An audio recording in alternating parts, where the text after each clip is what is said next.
Have you ever been in a situation where moving forward felt impossible? Maybe you're facing a challenge that seems too big, like you have no options, no solutions, and no way out. If that's you, today I want to encourage you with two powerful stories from the Bible that shows how God makes a way when the odds are stacked against us. And I also want to share a story about someone just like you. Let's call him David, who thought selling his home and buying another was impossible, but through faith, wisdom, and the right strategy, things change. So let's talk about trusting God in real estate and in life when it feels impossible. Let's start with Gideon in Judges 7. Gideon was an ordinary man, not a warrior, not a king, just someone trying to survive.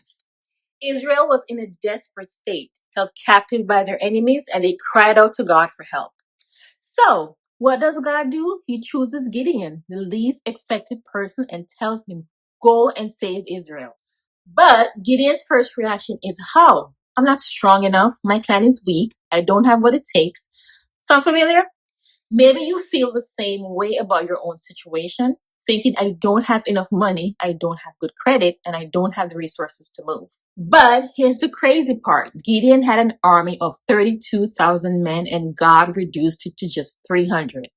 Why? Because God wanted Gideon to know that victory couldn't come from his strength, but from God's power. Sometimes God allows situations to seem impossible so that when the breakthrough happens, we know without a doubt it was him. Okay, and that brings me to David's story. No, not the King David, but a homeowner I recently spoke with.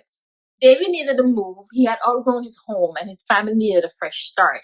But here's the reality. He had no down payment, no cash, bad credit, and he owed money on his current home. Selling didn't seem like an option. Buying felt completely out of reach, and he was frustrated, stressed, and stuck. I wonder if that sounds familiar.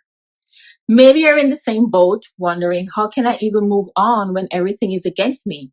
I would tell David exactly what I'm telling you now. What seems impossible to us is just an opportunity for God to show his power. David's story reminds me of Jehoshaphat's victory in 2 Chronicles verse 20. The people of Judah were surrounded by 3 enemy nations, completely outnumbered.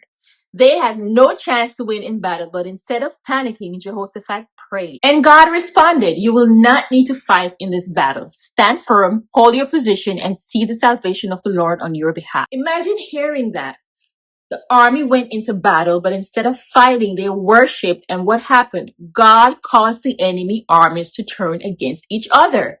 And Judah won the battle without lifting a single sword. Sometimes when we feel surrounded by challenges, whether it's finances, credit issues, or just feeling stuck, God is telling us, you won't have to fight this battle alone. Stand firm, trust me, and I will make a way. So, how did things turn out for David? First, he stopped focusing on what he lacked and started focusing on what was possible. We explored some creative financing solutions, connected him with lenders who work with buyers with credit challenges, and even looked into lease to own and seller financing options. We checked his mortgage for hidden opportunities, loan modification, equity solutions, and found a way to move forward.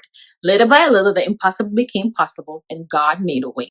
But here's what I want you to take from this today. Don't let your situation defy your faith. Let your faith defy your situation. Just like Gideon and Jehoshaphat, God often shrinks our resources or allows challenges to rise up, not to harm us, but to set the stage for him to be glorified. And just like David, sometimes the key to moving forward isn't found in what we lack, but in what God is leading us towards.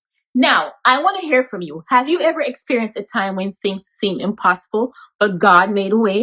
Share your stories in the comments. I would love for us to encourage each other. And if you're in a situation where you feel stuck in real estate, whether it's buying, selling, or just trying to figure out your next move, let's talk. There's always a way forward, even when it seems impossible. If you found this video encouraging, give it a thumbs up and subscribe for more faith and real estate inspiration. Thank you for watching and for spending your time with me, and I will see you in the next video. Bye.